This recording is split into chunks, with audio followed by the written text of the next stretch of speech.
everybody. Happy Thursday to you. This is Brandon Bastide, President of University Partners at Kaplan, and welcome to our latest Bold Leaders in Learning episode. I'm excited. I've got a friend that I think, a friendship that started on LinkedIn and has evolved to opportunities where we've been able to connect at various conferences. And in any event, I'm delighted to have Jeffrey Moss, the founder and CEO of Parker Dewey, with me today.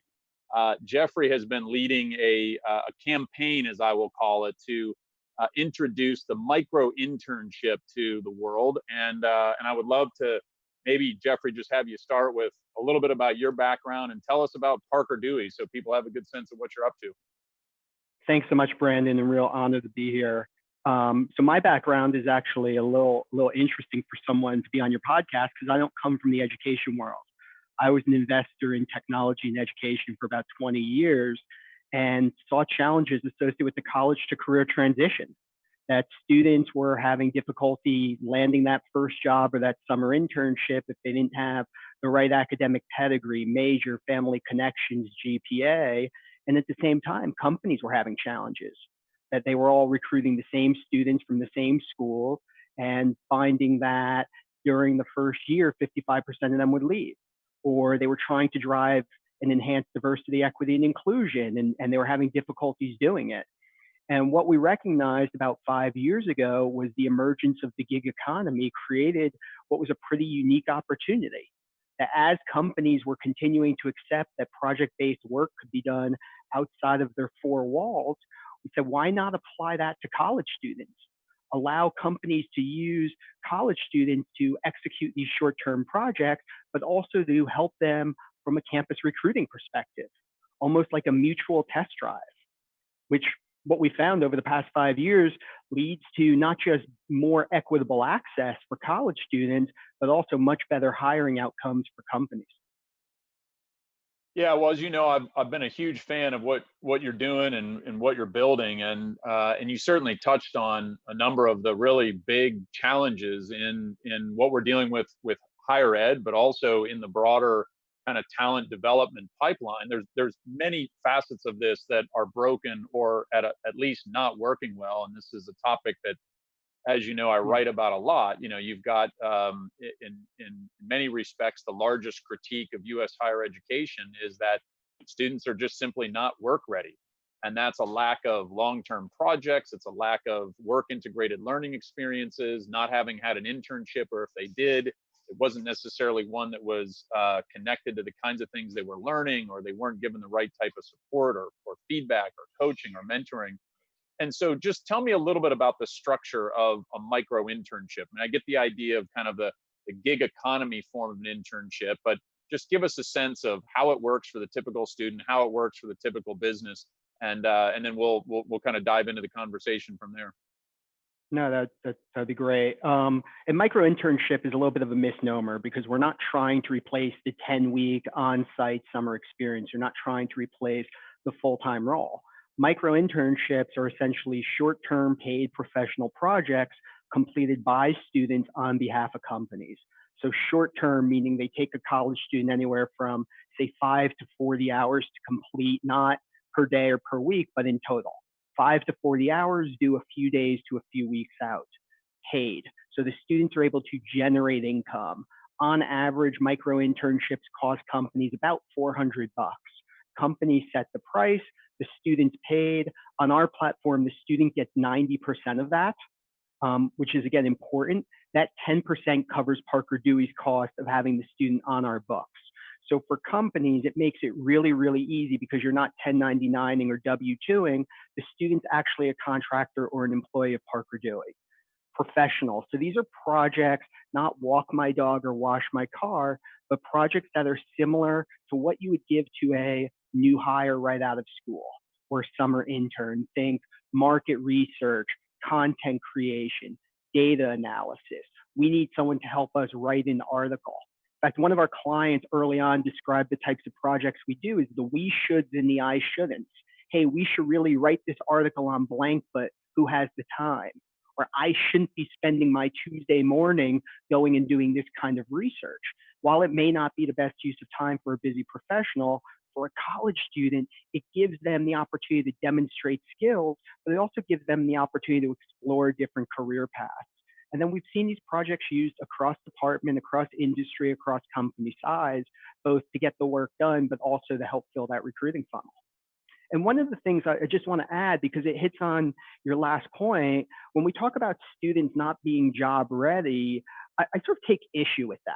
There's certainly some number of students who aren't job ready, and we need to do more to prepare them. But oftentimes, people assume that when we have this comment about students not being job ready, it means we should vocationalize post-secondary education. The reality is there are so many students who are job ready who are getting missed by the current process. Because when we talk about job ready, it's not necessarily the student knows how to use Excel or the code in Python. It's does the student have the analytical thinking, the communication, the problem solving skills, and so many of the recruiting processes don't capture those competencies in the student. Meanwhile, they are honed in a post-secondary environment.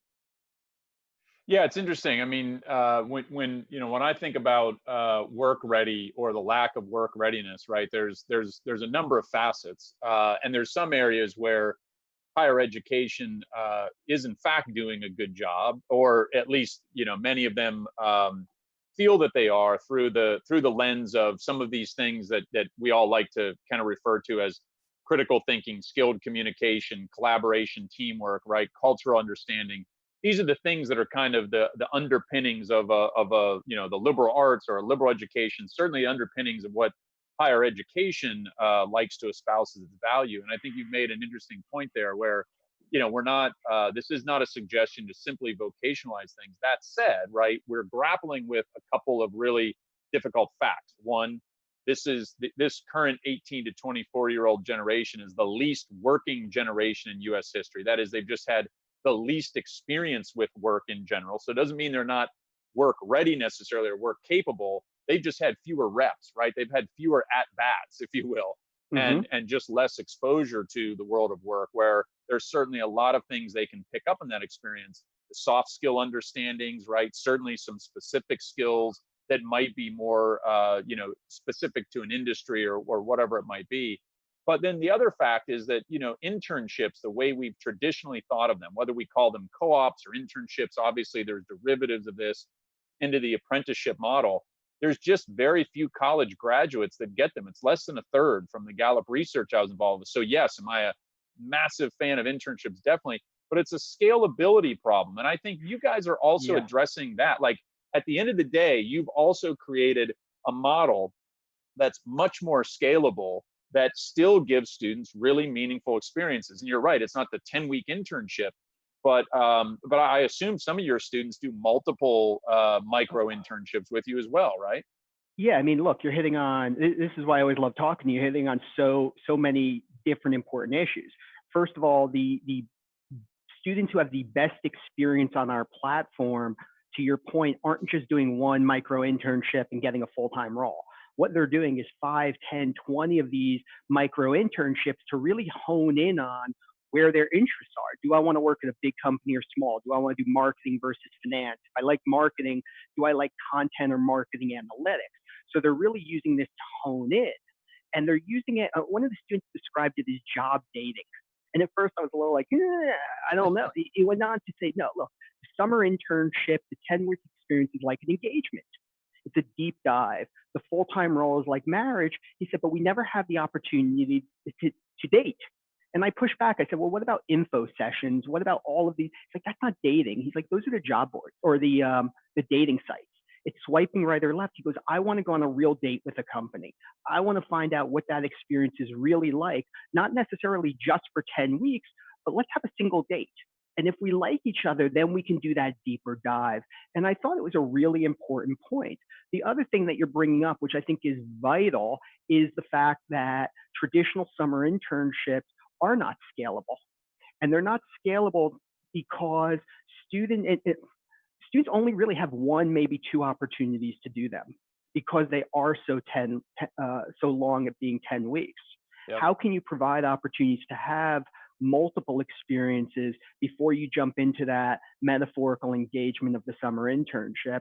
And the third thing, to my earlier point, I think when we talk about students being not job ready, especially in the popular media, the assumption is, well, should we get rid of that philosophy degree or that history degree? And I don't think either of us believe we should. Where I think there is a tremendous opportunity for improvement is to help the students better understand those crosswalks.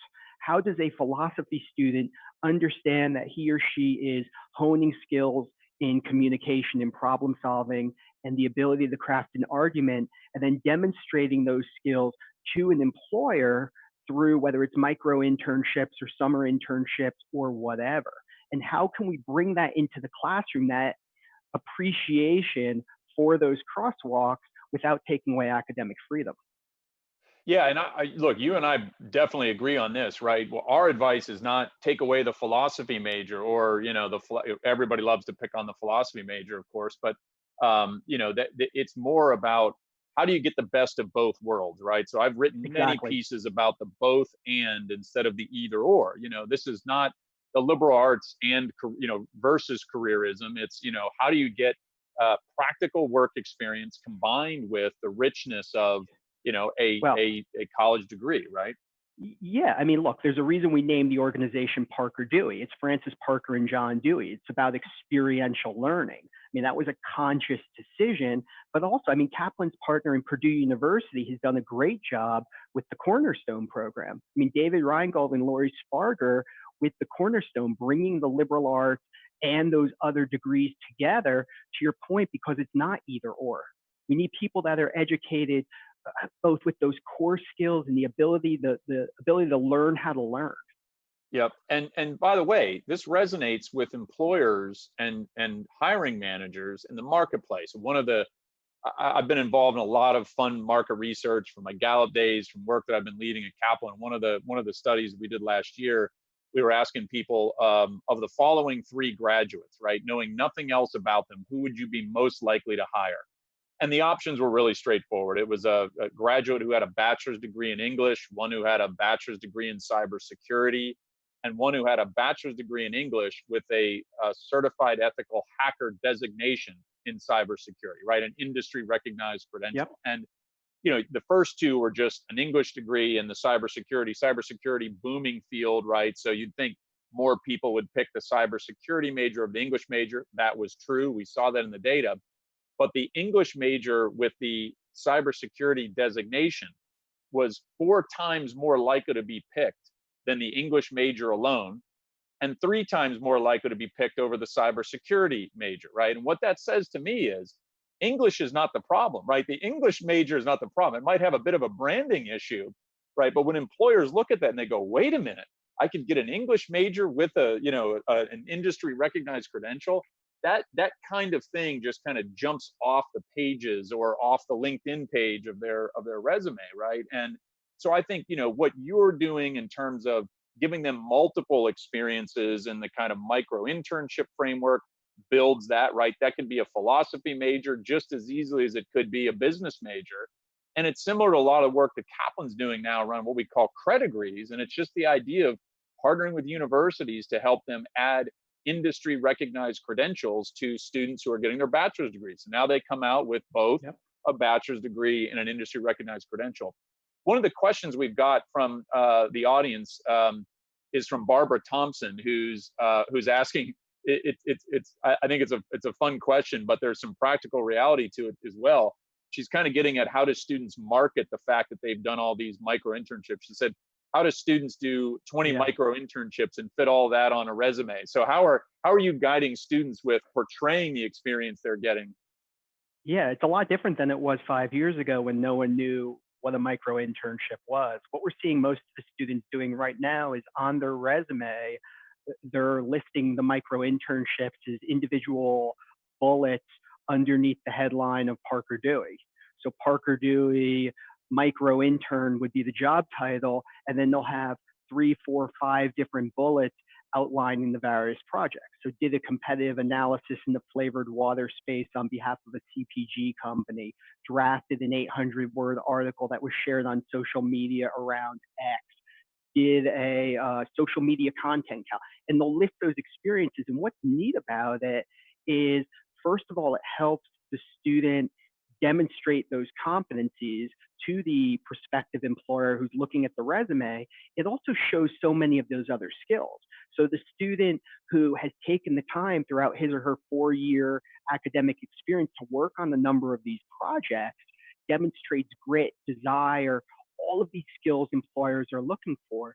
And the last thing that we keep on hearing from the employers is it also minimizes the risk of attrition. That the student who did that career exploration before accepting the summer internship or before accepting the full-time job is going to be less likely to have that grass is greener issue that's going to cause them to job hop.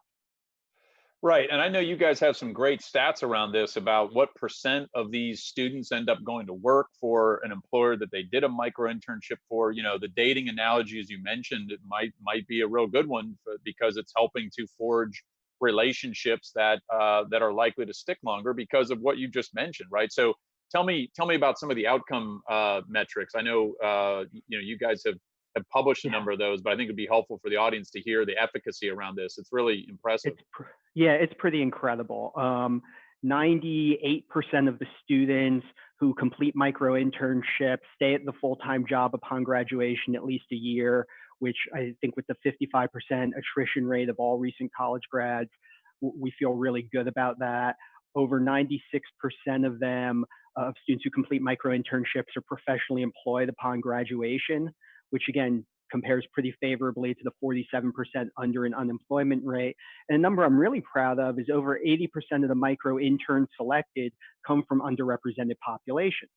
And that was one of the things that was most interesting to me is, would we always see the student from the Ivy League school with the 3.9 and the traditional background getting picked over that first generation student? And we've actually seen the opposite, where companies who have recognized, even before the current situation, have recognized the need to enhance diversity, equity, and inclusion, both for social reasons and business reasons, are using these projects as a way to get to know students who they wouldn't have otherwise met, either from certain schools, backgrounds, majors, whatever.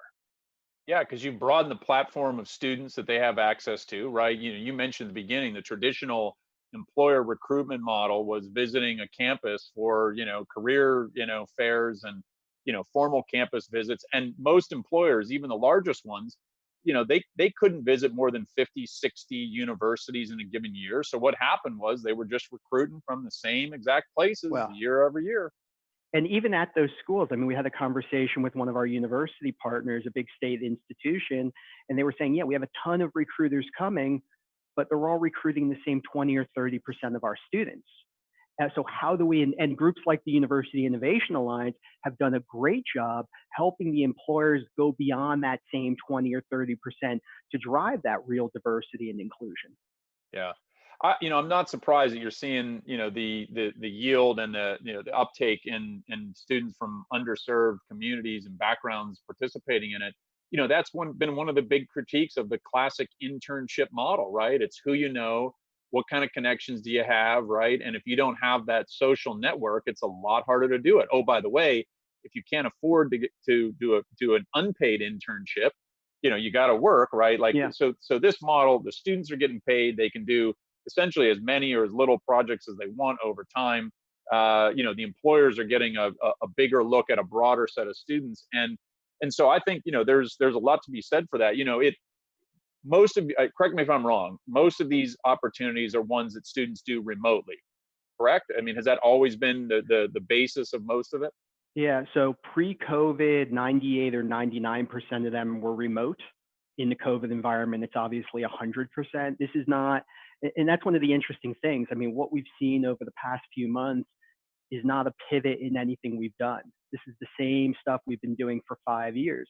The big difference this year is that companies are continuing to recognize that the on-campus recruiting process just isn't going to be possible this fall.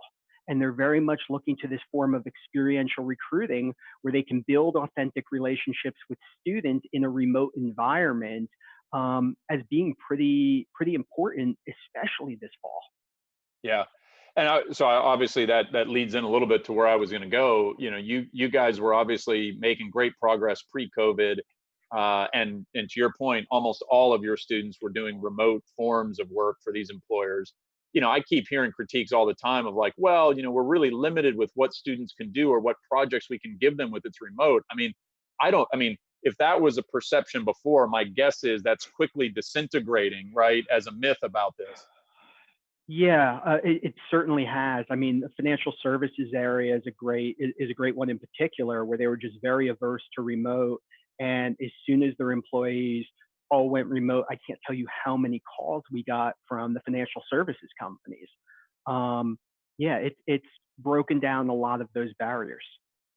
And look, neither one of us have a crystal ball, but where do you think this heads once we've, I don't know, let's hope we have a vaccine and we find a way to kick this pandemic. Do you think that this is going to continue to just be the new normal? In other words, remote based work, shorter term gig type projects.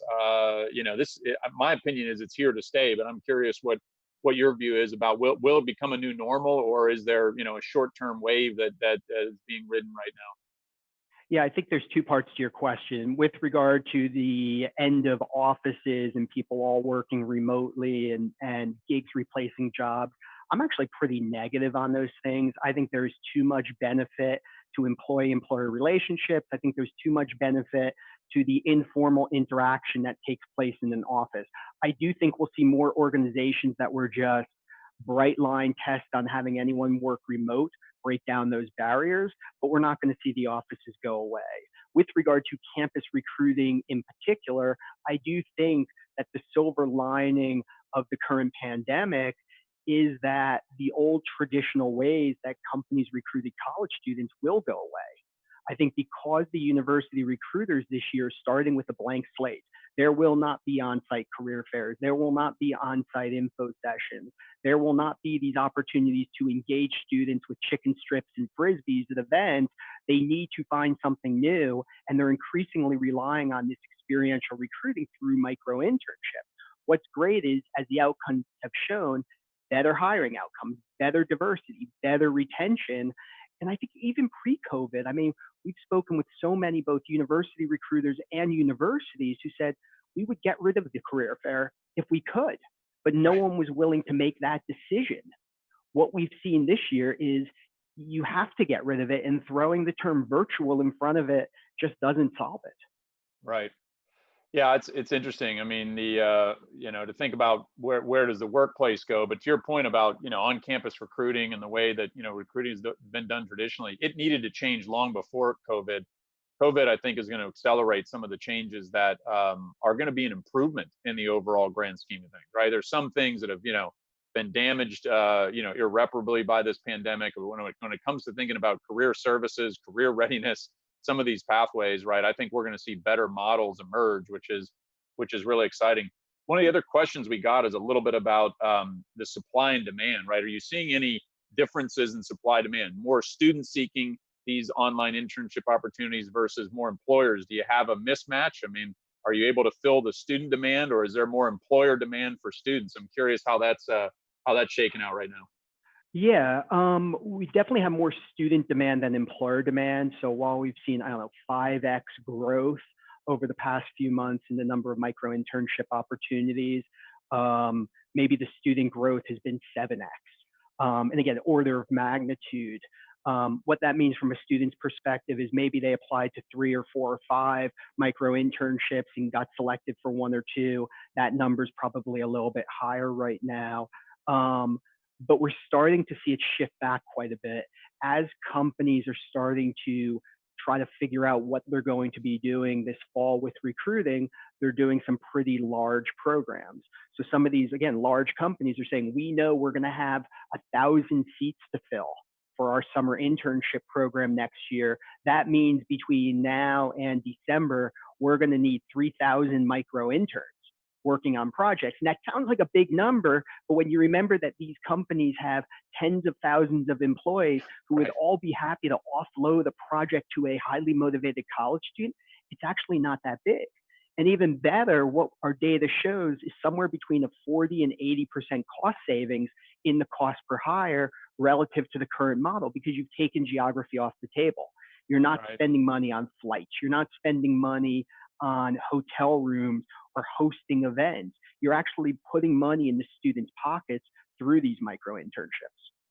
Yeah, that's another big thing that I hadn't immediately thought about, right? But you really are taking geography off the table, much like, thinking about remote work takes geography off the Yeah. table. And there's still now challenges with how do you, I'm thinking about it now as we hire new people during a pandemic. Like, we're doing a lot of this on Zoom. Like, there are going to be real challenges with how people build, Well, rapport and yeah. relationships. But yeah, I mean, from a work perspective, if you've got a defined project and ways to evaluate that project, those are things that are, geography neutral. So it opens Yeah. up a whole world of possibilities. I mean, Lisa Noble from Colby up in Maine has talked about that quite a bit, that they have an incredible alumni base, an incredible group of employers, but there's still some employers that the math doesn't make sense for them to be on site in Maine recruiting. This breaks that down. Or if you think about some of the HBCUs that have just smaller employment or smaller enrollment numbers.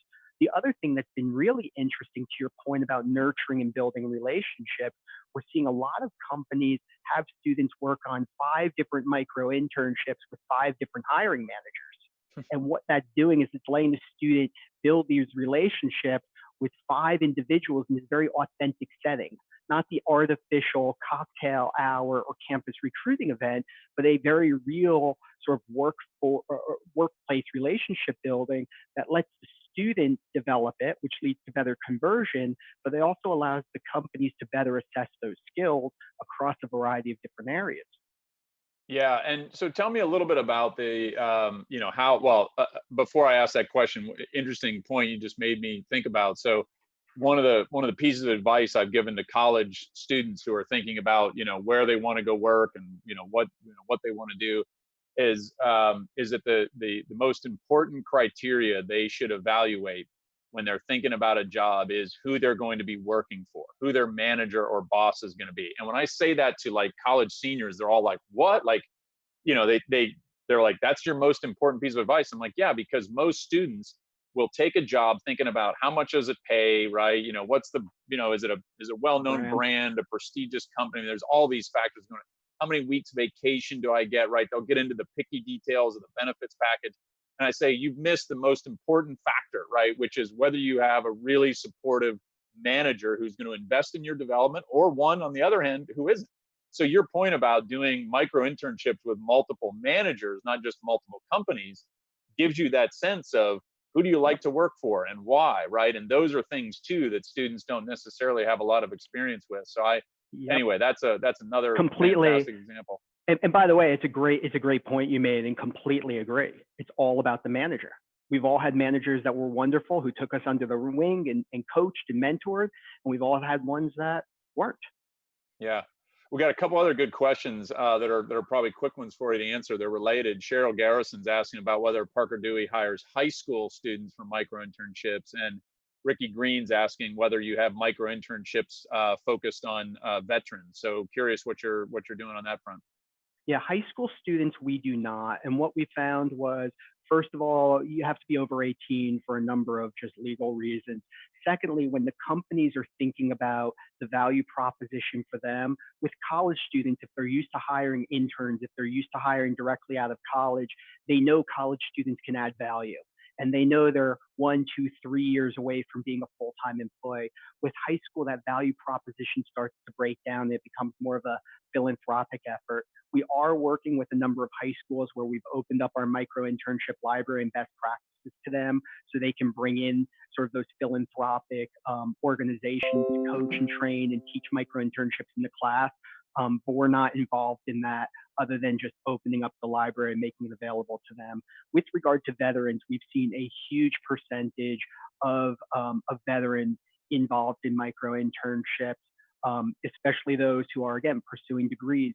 UMGC has been a great partner with that in particular, along with a number of other colleges and universities. And again, veterans are particularly interesting because they have those core skills, even if their major was not one that sounds like a job title. They know how to problem solve. They know how to communicate. They have the grit.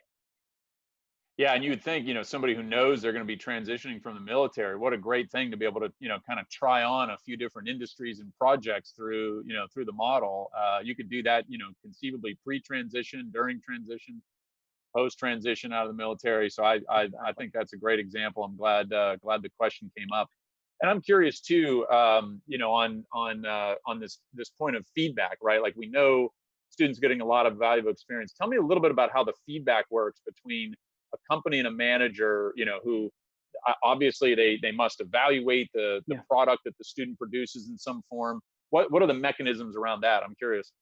Yeah, so after each micro internship is done, the manager can provide feedback.